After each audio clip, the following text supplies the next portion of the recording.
பார்ப்பவர்க்கு பார்வதியா ஆயா நீ பார்ப்பவர்க்கு பார்வதியா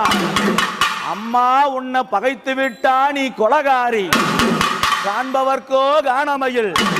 அவ கணிபவர்க்கோ பெருநெருப்பு யாருக்கும் அடங்காத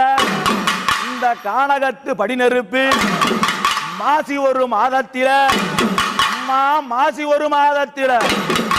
சிவன் ராத்திரி அமாவாசை இந்த அமாவாசை நேரத்தில் தாயா பிரம்மன் சிரசறுத்து அம்மா நீ பிரம்மன் சிரமறுத்து பித்து வரிதான் பிடித்து கொள்ளையின்னா கொள்ளையம்மா அது மாயான கொள்ளையம்மா மாயான கொள்ளையில இந்த பரமேஸ்வரி இந்த பரமநீலி இந்த சிவபார்வதி ஆனா அவ எப்படி தெரியுமா அங்க நடல சூடலையம்மா